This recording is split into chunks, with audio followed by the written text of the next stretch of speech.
સુરતમાં બાંધકામ સાઇટ પર જઈ આરટીઆઈ હેઠળ અરજી કરી બાંધકામ તોડાવી દેવાની ધમકી આપી ખંડણી માંગનારને ચોક બજાર સર્વેલન્સ ટીમે પકડી પાડી કાયદેસરની કાર્યવાહી હાથ ધરી છે।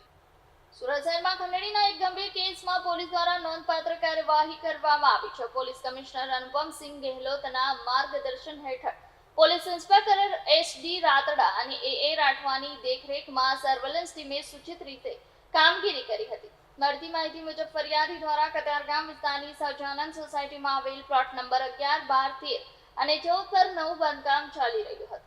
આ દરમિયાન આરોપી પ્રશાંતભાઈ કાનજીભાઈ કાછડિયાએ બાંધકામ ગેરકાયદેસર હોવાનું કહી સુરત મ્યુનિસિપલ કોર્પોરેશનમાં અરજી કરી બાંધકામ તોડાવી દેવાની ધમકી આપી હતી। આ ધમકીના આધારે તેણે ફરિયાદી પાસેથી ₹20 લાખની ખંડણી માંગી હતી।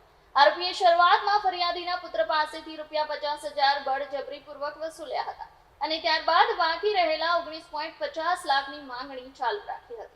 ફરિયાદ મળતા જ પોલીસ સતર્ક બની અને સર્વેલન્સ ટીમ દ્વારા તાત્કાલિક તપાસ હાથ ધરવામાં આવી હતી। ટેકનિકલ સર્વેલન્સ કોલ ડિટેલ્સ અને હ્યુમન સોર્સિસના આધારે આરોપીને ટ્રેક કરી ઝડપી પાડવામાં આવ્યો હતો। આ તપાસ દરમિયાન સામે આવ્યું છે કે આરોપી વિરુદ્ધ અગાઉ પણ આવા ગુનાઓ નોંધાયેલા છે, જે ગુનાહિત ઇતિહાસને દર્શાવે છે। હાલ પોલીસ દ્વારા આરોપી વિરુદ્ધ ગુનો નોંધી કાયદેસરની કાર્યવાહી હાથ ધરવામાં આવી છે અને વધુ તપાસ ચાલુ છે।